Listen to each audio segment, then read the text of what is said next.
Hello, welcome to episode 124 of Your Ultimate Comeback. I'm Brad, your host, with Raquel, my co-host. Hello. I'm so excited for today. Yeah, we have a great show today. Very Yes. excited. We have a guest. I'm going to have Raquel introduce her because you know her. Yes, I do. Yes, I do.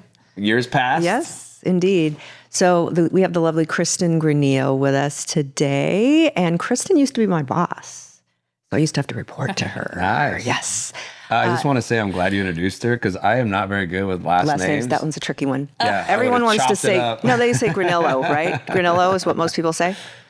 But I know better now. Basically how I look.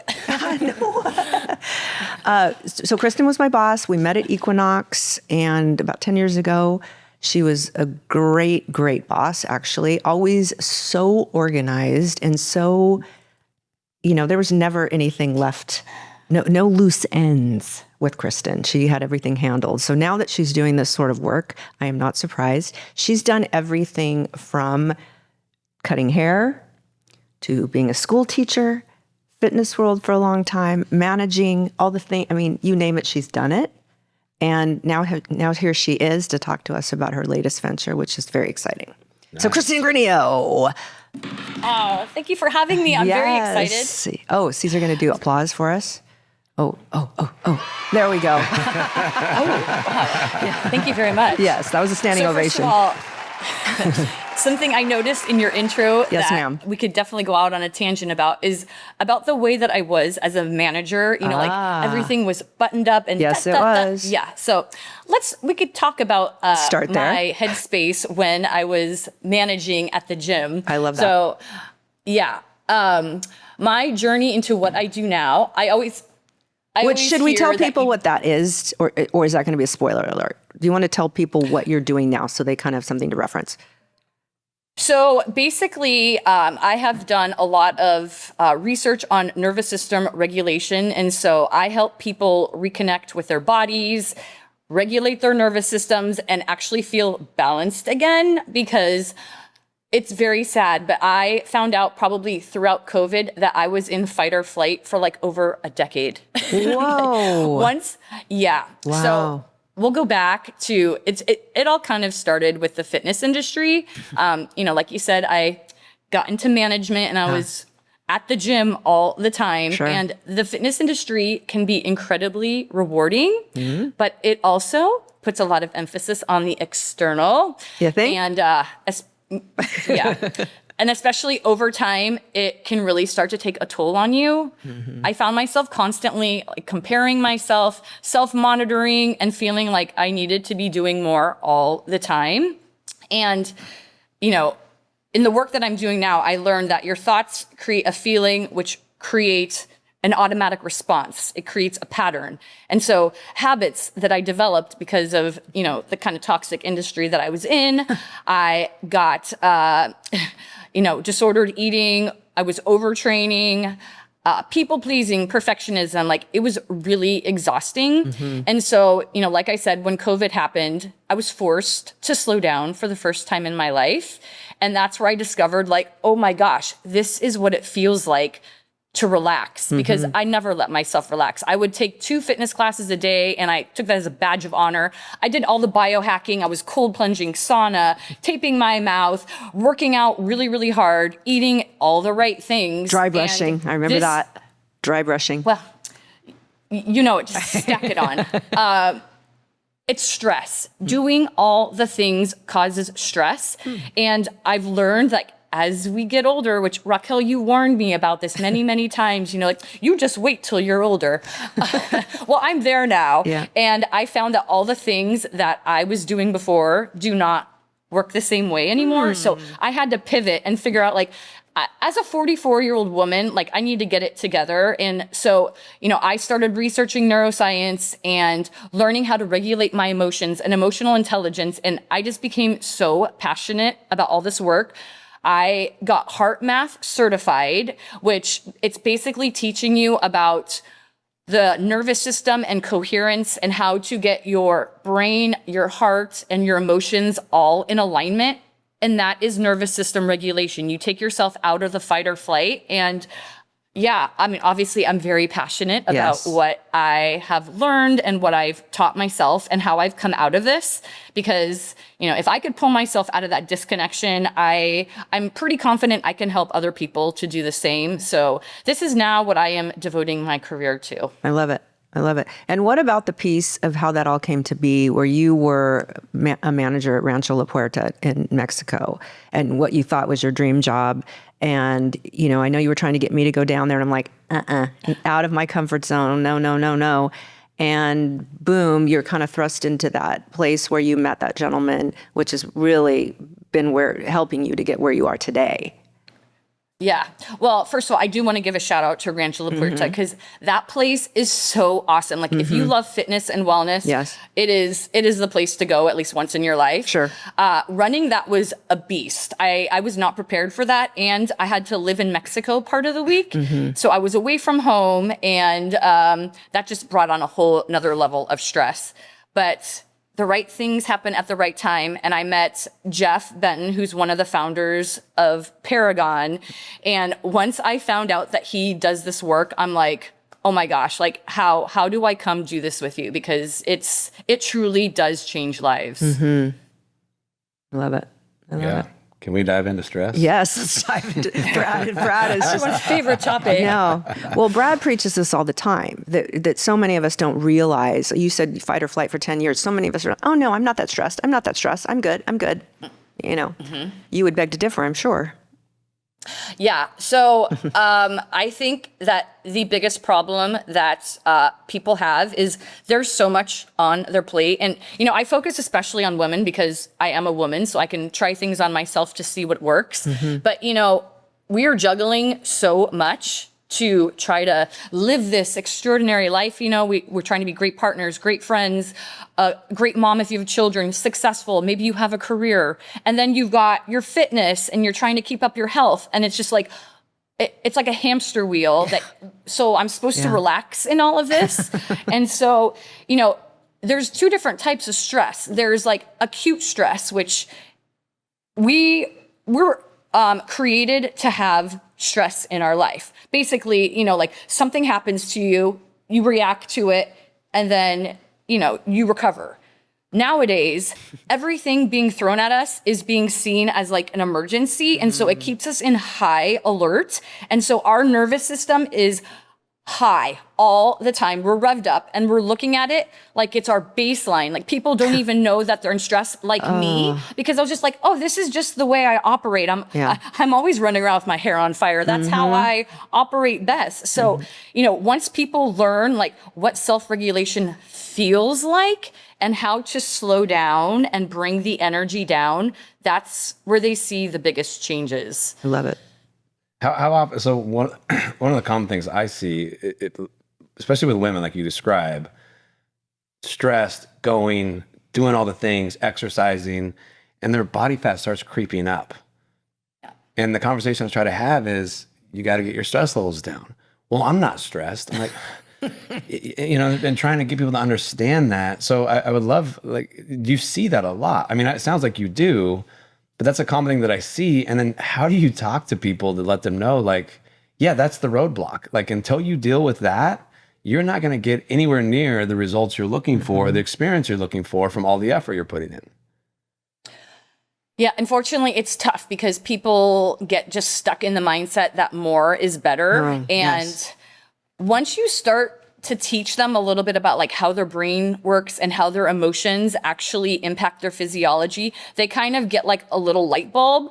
But, if you tell people, because I still teach some fitness classes and I see people, I know their schedule and they take like 6 HIIT classes a week. And I'm like, hello, why are you in my class right now? If, you're so tired, you're so sore and you don't know why you're here. They're like, because I love it. They're addicted to it. So when you don't work out for a few days, and then you take a class, you're like, oh my gosh, I have so much more energy to do this workout. And maybe your body starts to release some of that inflammation and you don't feel so puffy, because people think they're, gaining body fat, which it could be, or it's just inflammation, because that's what cortisol does to you. So I'd love to talk to you about how emotions affect your physiology, because, this and thoughts is it was the link where I was like, oh my gosh, this all makes sense for me. So Raquel, how many thoughts do you think that we have a day? Oh dear. I know the number is going to be much higher than what I would say. Let me just say 200,000. I'm going to pull that out of the thin air. That's a lot. But it's 60 to 70,000 is the average I was going amount really of thoughts high. we have a day. I was going high. I was like, okay, it's got to be high. Okay, 60 to 70. That's incredibly high. Yeah. Yes. 90% of those thoughts are the same as the day before. Wow. So just think about that. So what you were thinking about today, you were thinking about yesterday, you were thinking about the day before. So when people talk about addiction and like they're on this hamster wheel of why can't I just get the discipline? But on top of that, so 90% are the same as the day before. 70 to 80% are negative or harmful. So it's stories that you're saying that aren't even true. So when you get people to slow down and maybe, meditation isn't for everyone, but when we can slow down and just sit without distraction, you can start to maybe hear the thoughts that you're having throughout the day. And once you can hear those thoughts, you can start to question them and be like, are these true or are these not? Because by the time we're young adults, which is age 7, 95% of our thoughts are being run by the subconscious. So you are thinking these thoughts that are like happening from when you were young. It's like your little girl or little boy who's just trying to keep you safe now.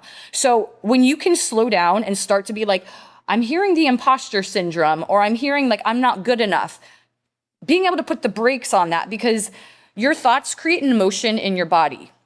Emotions either have the option to deplete you or renew you. Depleting emotions are anything that are fear, worry, overwhelm, impatience. Okay. Those are all very draining. I mean, I'm done This is the thing when people are like, when they're like, I'm exhausted at the end of the day, it's because they were running these emotions all day long and maybe they weren't even aware of it. So in the background, kind of. Is that what you mean? It's kind of like in the background, no matter what. Yeah, yes. I mean, they're high. There's high energy emotions. Like you can see someone that's got like rage or like, how dare you? That's a very high energy emotion. It burns a lot of energy, but it's just the energy that's going on in the background that you're just not aware of. It just like sucks you dry. It causes cortisol.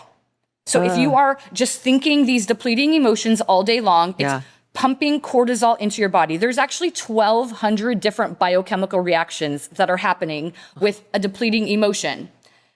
But here's the good news. On the flip side, renewing emotions, so joy, patience, love, gratitude, they give you a chemical response of 1,200 biochemicals. One of those is DHEA, which is like the vitality hormone that everyone loves. It's the precursor to testosterone, so it gives you that energy and that drive and the motivation.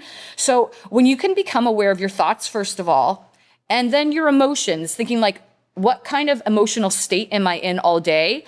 People get self-awareness, and that is like the ticket to everything I do. If you don't have self-awareness and you're not willing to like slow down and just investigate a little bit, then you are just going to be running on autopilot, overdrive, and running yourself into the ground. Wow. I have a question for you on this whole topic. A lot of people have these negative thoughts, right? And they're using fitness to try to change how they look, thinking that if they ever get to a certain look, everything will go away and everything will be great. Have you ever witnessed that actually truly coming to fruition?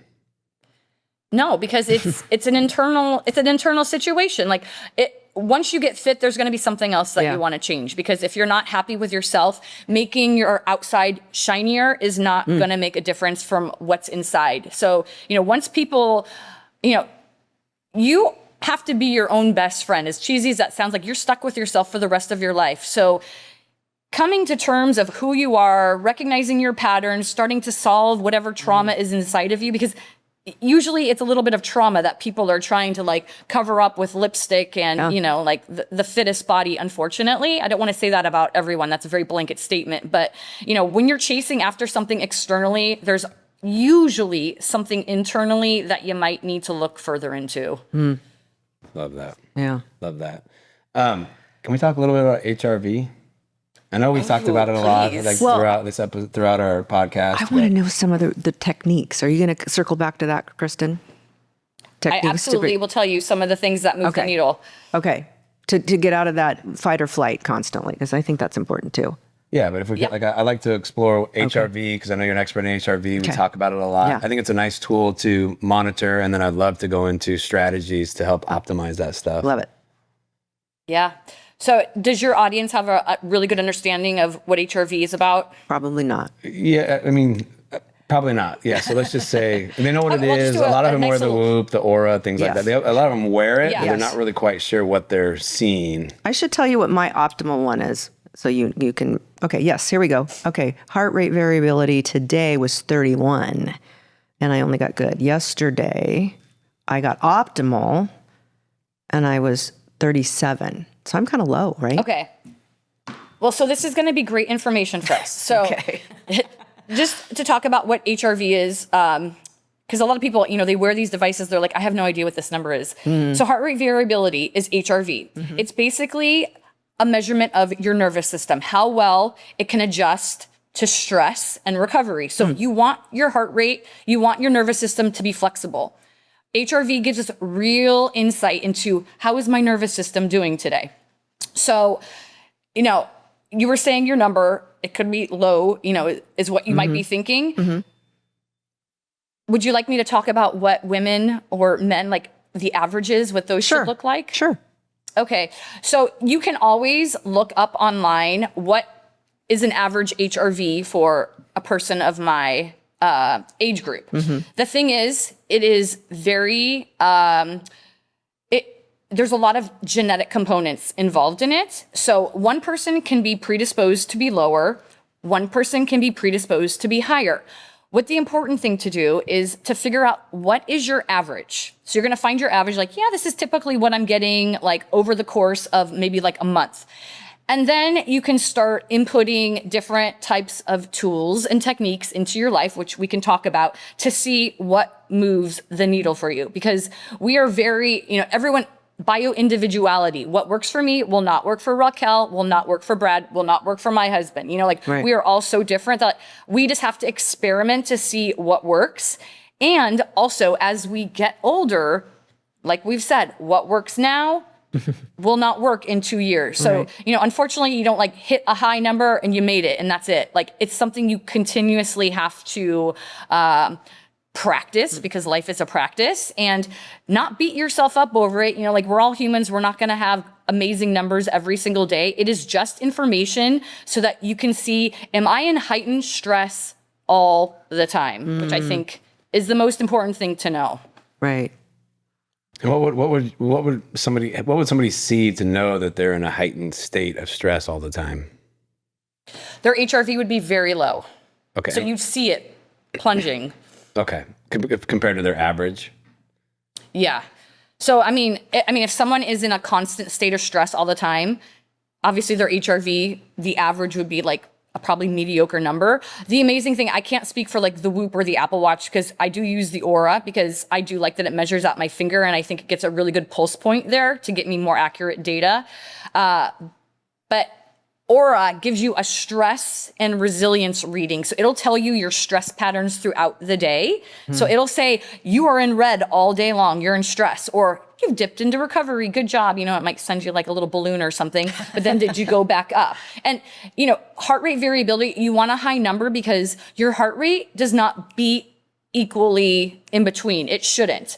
It's heart rate variability because you want the variability between heartbeats. And the more variable it is, that means the more flexible your nervous system is, which it's all great information. Yeah. So if the number is lower, it means that it's a little more rigid. If the number is higher, it means it has a little more flow to it. Yes. And Okay. what we want is to be flexible. Yeah. We're supposed to get in stress and come out of it. Quickly, I Not assume. get in it and stay in it. So if somebody scores lower, they're basically stuck in the stress. Yes. Okay, they're not flowing back and forth between stress and recovery well.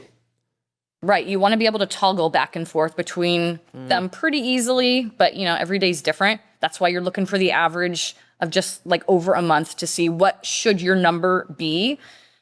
And you can look it up online to see like what is a good number for a person of a certain age. But I think just using your own body and your own data to see what your baseline is probably like the best point of entry into all of this. Yeah. And when like these mechanisms like aura, whoop, and stuff like that, when it's looking at readiness, one day it tells you you're good, the next day it tells you you're bad. Like what does that mean? Suck. Well, so your readiness, first of all, I love aura. I love it so much. But some days I'm like, I don't really think that's my readiness today. I do question the numbers. But the readiness is looking at like your body temperature, your resting heart rate, which is really important to see like how well you're recovering. Because the lower your heart rate is overnight, the more relaxed your nervous system is, because that is where we're completely repairing our bodies. Like your whole body is being regenerated overnight. So you want your heart rate low for you. And so it'll look at your body temperature, your heart rate, and your HRV to kind of look at your readiness to see, how great you should be feeling the next day. But I always, it's just additional information. I think we should always check with ourselves and be like, body, how are you feeling today? Because the mind is very powerful. And if you jumped out of bed like, oh, today's going to be awesome, and then you saw your readiness is like, they're like, please take a day off. You're going to be like, oh, yeah, I don't feel that great. So, I say check in with your body first, but data, it's always fun just to kind of like back it up. It's funny you say that. I have some professional athletes that like to wear these things, and I make them take it off a couple days before competition because I've seen them tank themselves. Morning of competition, all of a sudden the number's bad, and so it just immediately gets in their head, oh, I'm screwed today, and then they're done. Yeah. The mind can heal and hurt you. So It's a great way of putting it. So should we talk about some of the things that might increase HRV? Yes. Heck yes. Okay. So I've actually run like a HRV program where we focused on 3 different components. We did stress, we did sleep and recovery, and we did, movement, nutrition, and the impact of nature, because all of them play a part in your heart rate variability. I used to say that sleep is the number one thing to like nail your heart rate variability. And it is very top. It is high up there. But if you are stressed all the time, you're not sleeping. So you have to dial down your stress. You have to dial down your stress and learn how to get out of a stress response so that you can get restful sleep. Because if you're waking up at 3 o'clock in the morning, it's a cortisol response, meaning like your body is in fight or flight because, you're just cycling those hormones throughout the night. So I think getting your stress down is number one. And the tool that I would give to that is taking breaks throughout the day. Like stepping away from work. I think that humans are designed to work hard for maybe like 90-minute increments. So every 90 minutes, stepping away from your screen, because staring narrowly at a device puts you in a stress response. Taking a break. What does that mean? Not looking at social media, not, watching TV, not eating while looking at your phone. It's first get outside, get some sunlight, and just sit and breathe. Most people don't understand that they are breathing so quickly all day long. And so you'll take a deep breath and you're like, oh my gosh, that was the first deep breath I've taken all day. So taking breaks throughout the day absolutely will increase your HRV because it's gonna bring down your stress response. And the heart focused breathing, which I wanna take both of you through like a 3-minute technique towards the end of this. And I want you to feel getting those positive renewing emotions into our body. So increasing the DHEA, getting the cortisol out. Now sleep. Sleep is one of my favorite things in life. I guard my sleep like my life depends on it. And so she goes to bed at like 7:30 at night. Do you still Raquel, do that? Don't sell me out. I respect that at this point. I really do. Yeah. I do go to sleep early and I get up early. Yeah. But not eating 2 to 3 hours before bed will do amazing things for you. Yeah. That is one of the biggest sleep hacks. And in the morning, so that would be an evening or the evening.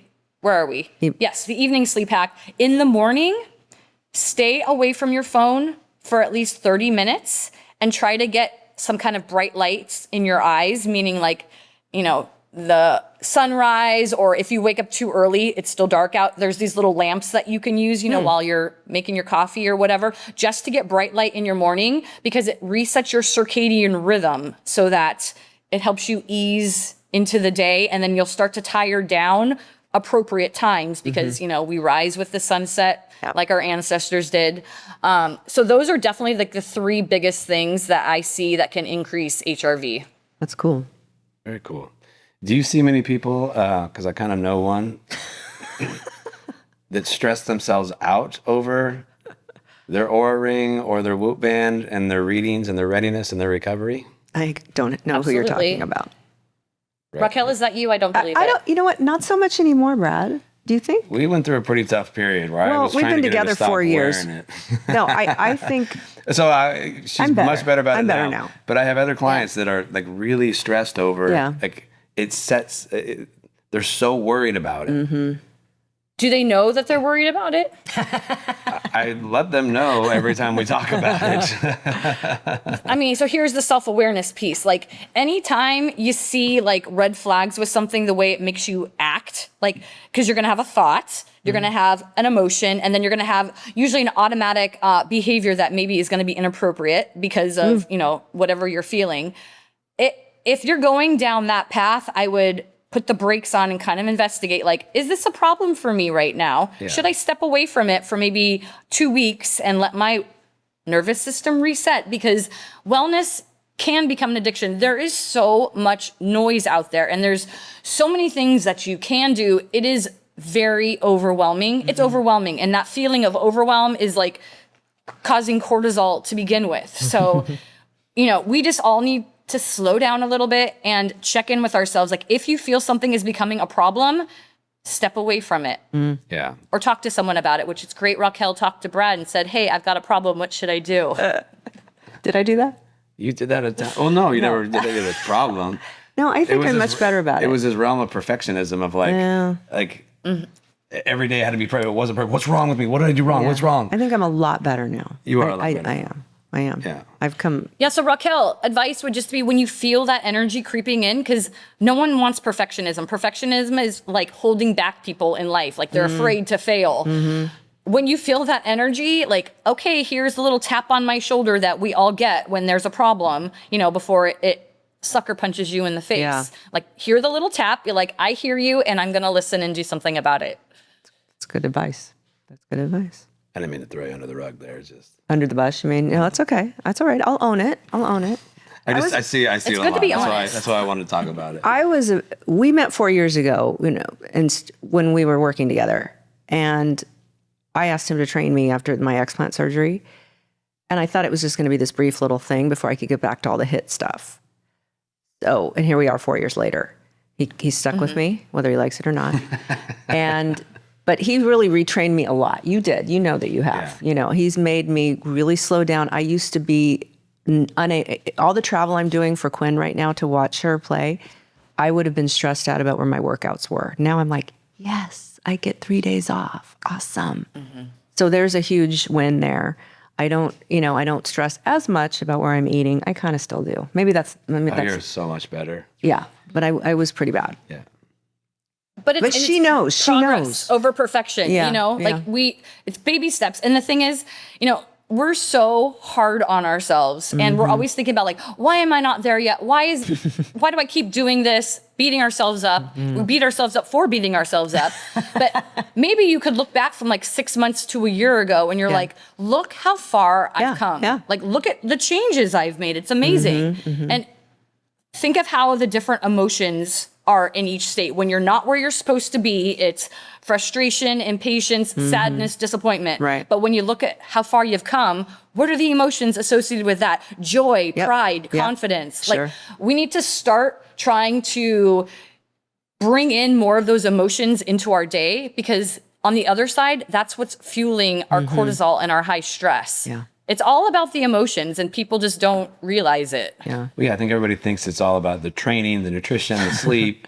Like, no one wants to talk about the emotional component of all this and the things that are driving us. No, you can't out-train and out-perfect eat a dysregulated nervous system. Like there's just no way. So He's so happy you just said that. You have no idea. He's trying to say this all the time to people. Your stress needs to come down there. No, I'm good. I should do more. I need to do another workout every week. And I feel it, like I said, I'm still in the fitness world, and it's so hard for me to like bite my tongue when I'm teaching my classes because no one wants to hear what I'm talking about right now. They just want to hear better, faster, harder. They're looking in the mirror. They're punishing themselves. Yes. Yep. And I'm serving them the dangerous candy. I'm like, here you go. Here's more burpees and more slams. I mean, it's fun. It's fun once a week, for 40 minutes maybe, but yeah. So when someone starts to focus on trying to elevate their HRV, how long should they kind of expect to start seeing that number begin to increase? Does it happen pretty quickly? Does it take some time? I would probably try to stick with something for like 2 to 3 weeks to see what's moving the needle. Okay. And you want to stack things also, and I could give you a whole laundry list of like, these are all the things that, have been shown to move the needle on HRV and nervous system. But first of all, number one, that's overwhelming. And we also know that people don't stick to a habit, usually more than 21 days, especially if you add more than one onto it. So I would say take one thing, like what we are talking about today. If you're someone that jumps on their phone first thing in the morning, maybe tomorrow you can try to just leave your phone plugged into the wall or wherever it is for 30 minutes, just bring yourself into your morning before, the day is going to take the morning away from you. You're going to have notifications. People are going to need something from you. How can you guard your morning so that it's yours? You can check in with yourself. How are you feeling? What kind of day do you want to have? Because that's a decision also about what kind of day you want to have and how you want to show up in the world. So before the world takes you away from yourself and from doing that, internal dialogue just to check in with how am I feeling today? I would say, remove the device. Do that for 2 weeks. How is your sleep? I mean, you might see it right there. The HRV may not move, but you're like, whoa, I get so much more deep sleep. Okay, that's great. Keep going. You feel good with this? Now let's add something else into it. So I would say stick with something for 2 to 3 weeks, but really only implement one thing at a time because you want to stick to it. You want to make this a long-term thing that, you feel comfortable that it's not going to overwhelm you. Yeah. That's good advice. I've gotten a really bad habit. The first thing I do when my alarm goes off is I look at my phone. Yeah. Who needs what? Like who's canceling? Who? Right. That's hard when that's what your job is, though.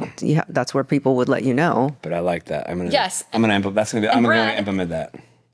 And the emotion that you're going into your phone with. So you're not just going into your phone just, hey, who's here? Yes. It's like, okay, who canceled on me? Like, how am I going to have to restructure my day? So you're opening your phone first thing in the morning. When we wake up in the morning, we are in, we could talk for 2 hours. There's brain waves, how when you're just coming out of sleep, you're in the theta brain state, which is where you're the most suggestible. That's where your intuition, everything, you can design your mind at that point. Many of us don't stay there because we get into the morning and then we shift into something else. But when you look at your phone first thing in the morning, you are training your body to go into a stress response. And the first thing that you do in the morning is basically going to set the base for the rest of your day. So how you start your morning is basically how you're going to go throughout your day, which that's something to think about. Yeah, no, I think I buy into that. It's super powerful. It just become I don't have to look at it. I have 30 minutes before I could look at it. I just become habitual and just check it, and not a good way to set the tone for the day. So tomorrow you're not going to, and just see how you feel. And you know what? When you do those things where you break the cycle of like, oh, I really wanted to do that, but I didn't, first of all, you're going to have a little hit of dopamine because you're going to be proud of yourself. And this is like a natural dopamine where it's like, oh, wow, I wanted to do that, but I didn't. Good job, Brad. Like you're going to kind of internally say that to yourself. Yeah. And that's why like doing the hard things, meaning the things that like, are hedonistic and we're like, oh, I really want to do that, but I'm not going to do that. I'm not going to have that to eat before I go to bed. I'm not going to drink if people are drinking. When you avoid that stuff, you have a natural hit of dopamine where it's like, yay for you. Like you made yourself proud. You held a promise to yourself. And what's a better thing you could do for your self-love and self-care? Yeah. And it's very easy. Well, I mean, I'm sure it's going to be harder to implement than it sounds, but it's definitely very big negative that I partake in every morning. Well, your morning, I mean, your day, I mean, just getting here, how many in a row did you have? I've seen 10 clients in a row. I started at 6 a.m. and went 10 clients straight. So he doesn't get to step away for it. Yeah. That's a bummer. To walk outside and touch grass or whatever, you know. But it's all right. I can figure that out. You know, it would be an amazing world if everyone could be like, oh, it's been 90 minutes. I'm going to go take a 10-minute walk around the block. I know that's not likely for many people, but honestly, if you did 3 2-minute nervous system resets a day, that's all you need. 2 minutes. So I ask everyone, like, do you have 2 minutes in your day? Yes. Even, you know, when you're going to the bathroom, you could be doing it. Like, you have 2 minutes to do it. And whenever you guys are ready, I would love to take you through Let's do that. Something called quick coherence. Okay. So you want to do it now? Yeah. Sure. All right. So I'm going to take you through it, and then I'll kind of I'm going to take my explain the jacket science. off. I'm getting hot. What does that mean? Is this conversation getting you hot and bothered? Might be. No. Okay. It's warm in this room. It is. Okay, I'm ready. So, I'm going to guide you through something. It's going to be around 2.5 minutes. Okay. So I'm going to ask you to think of a memory that brings you a feeling of joy, gratitude, love. Like, you're just going to think of a memory that lights you up. Okay. That's going to be your only job. All right. So if you guys feel comfortable, close your eyes and just relax. Okay. Should we be sitting a particular way? Feet on the floor, no legs crossed, or does it matter? See, the perfectionism. Just having your torso in one spot. Yeah, you're good, Okay. Raquel. Okay. And I want you to start to take some smooth, easy inhales and smooth, easy exhales. And just start to feel your body relax a little bit more with each exhale.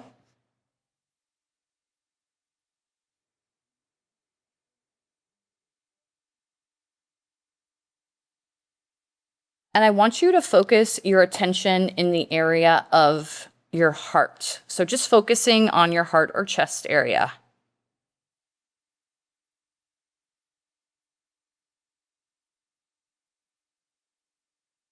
And see if you can count to 5 on your inhale and 5 on your exhale. Or just find a rhythm that feels good to you.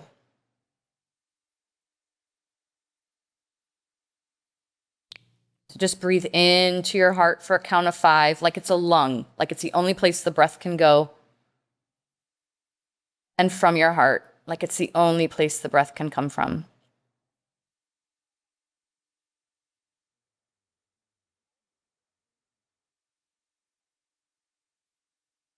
So I want you to think of that memory that brings you a feeling of joy, gratitude, love, whatever that memory is for you. Maybe it's a person or a pet, a vacation, sunrise, whatever it is. Just see it as vividly as you can.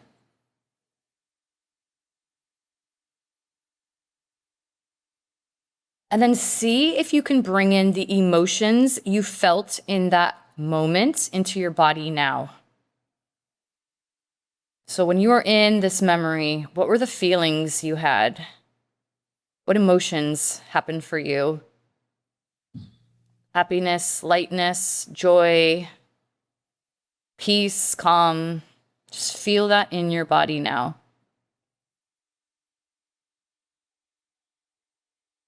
Continuing to breathe into your heart for a count of 5. And from your heart for a count of 5.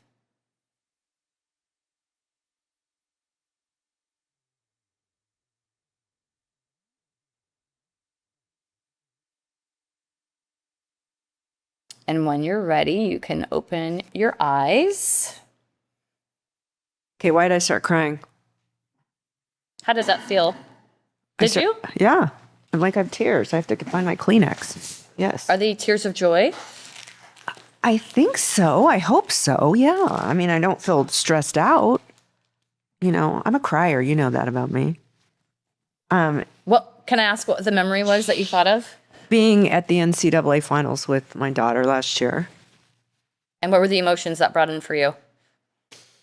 It makes me emotional right now. It's just so incredible to watch, to be there. And we get to do it again in a few weeks. No, it's happy. It's happy. It's stressful because of while you're there, but it's happy. It's happy. But you could find the moment where just like your heart is just expanded. Yeah, for sure. Yeah. So your brain does not know the difference between what you're imagining and what's real. So basically, you took yourself back there right now and you brought in all those emotions into your body, that DHEA, those 1,200 biochemicals to just flood your body with that, resilience and that reset and that nervous system regulation. So this is one of my favorite techniques because it's a little bit like visualization, where you're putting yourself in a memory and then you're bringing those emotions into your body now. And here's what's incredible about this technique. So this is one of the heart math techniques. And so most people don't understand that your heart rhythms are responsible for how your body feels. So when your heart rhythms are smooth and wave-like, it's called coherence. You feel calm, clear, resilient.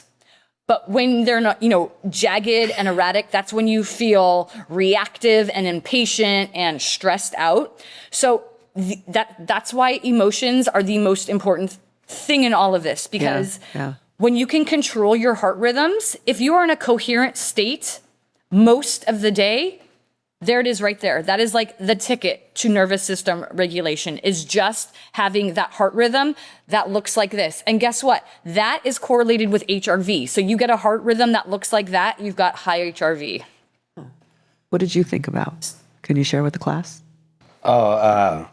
This is a memory when my son was little. It's like my favorite moment. He was really into dinosaurs. Aww. And so we're eating and we ask him, like, you want vegetables? He's like, I like vegetables. Like, you couldn't really speak yet. He goes, but I'm a carnivore. I eat meat. Do we have meat? That's cute. One of my favorite That's memories. cute. Yeah. He's just And so innocent. what were the emotions that brought in for you? Oh, just peaceful joy, happiness, love for him, and just the innocence of life. And Yeah. So Brad, my question for you is, could you find maybe between every 2 clients to just do some heart focused breathing and think of that memory? Yeah, for sure. Because it fills your cup. It actually gives you energy. Depleting emotions drain you. They take away all your energy. You've got nothing left at the end of the day. But the more often you bring in those renewing emotions, it fills your cup back up so that you can actually show up at the end of the day as like a human being, because you're not totally just like dragged through the weeds by stress and, these emotions of impatience and anger and frustration and everything else that we encounter in life. Yeah. So can that can be incorporated several times throughout the day? It doesn't have to be the same memory, right? Just Absolutely a happy memory. not. Okay. Yeah. And, we suggest 3 times, 2 minutes a day. So first thing in the morning, could you just lay in your bed before you even get up? Before, Brad, you're not looking at your phone. Could you just lay in the bed and think of a memory that brings you that renewing emotion? And then before you eat, just taking a moment for I'm grateful I have this delicious meal in front of me. Right. It doesn't even have to be a memory. You don't have to sit there namaste with candles going. You just sit there. Gratitude is a renewing emotion on its own. So as often as you can just bring in that revitalizing feeling, that's all there is to it. And at the end of the day, what went well today? What are you grateful for? What was the best part of your day? What do you have to look forward to tomorrow? So would you set a timer for this or no? Is that being too type A about this? Just do what feels right. Okay. Such a good answer. I mean, if you want to go for 5 minutes, I'm not going to stop you. Yeah. Okay. So it's almost sort of a meditation without being a meditation, right? I mean, But it's breathing in and out of the heart, which is the important part. Okay. 5 counts in, 5 counts out is the breath pattern that increases HRV and creates coherence in your body. And coherence actually builds up in your body the more often you do this, so that you become less reactive. You have more of a space between, if you've ever heard that quote, between stimulus and response, there is a space, and in that space is your freedom. You create that space. So the more coherent you can become, I call it I get curious, rather than judging someone, I get curious. I'm like, that's interesting that they're doing that. okay? And I move on rather than like, how dare they? Who do they think they are? Like, what would they do? In the car Going when you're down that little driving, rabbit do you do hole. that? You can. I actually do now. That's where I Okay. see like this growth. I'm like, oh, I send them love. They're in a really big hurry. I hope they get there at the time that they need. That's good, because that's the first stress response, right? When you're in the car trying to get somewhere. Yes. And then that's where you can see how far you've come. Like, do you have less of a reaction to people when they think their time is more important than yours? Oh, that's good. So I have a question for in the M wave, because I used to use the M wave attached to your ear, and you just follow the little thing goes up and down, and you just follow with your breathing. Is it basically that, the 5 second in, 5 second out? Okay. Yep, and that's just a real-time tool. I love that thing too, because I do like a gadget, and I'm like, oh, it's like a little game I can play with myself to try to get the greens all all around it. Is it an actual thing? It's they have, I think. Don't say it's on your phone. Well, no, I used to have this little thing, but I think it comes in your phone now, right? Is there an app? So it's a little clip. It's a clip, and it's connected to an app. So you plug it into your phone. Yeah. Okay. And it's kind of like it just guides you through coherent breathing, but there's different pictures you can look at to help you. Like, they've got a calm picture you can just stare at, and it'll give you different colors. So green means you're in coherence, blue means you're getting there, and red is like, no, you're in a stress response still. Yeah. So this is great for people that are like, I don't know if I'm stressed. If you got one of these devices and you're like, it's red, I can't get it out of red, then you might need to start implementing some other things into your life. Yeah. This was years ago. It was like this little thing you would carry around that would attach to your ear, and it was just the lights, the red, blue, or green. And it would just go up and down. Now I want to do that. Yeah, it was cool. Very cool. It's fun. It's a nice little experiment on yourself. Yeah. I like it. I used to test people, and they tell me I'm not stressed, so I just hook them up to them. I'm like, okay, prove it. And they couldn't do it. Whenever you're ready. Real-time feedback, you're lying. Yeah, whenever you're ready, calm down. Let me see it. I am so calm right now. So calm. Red means you're not. That's awesome.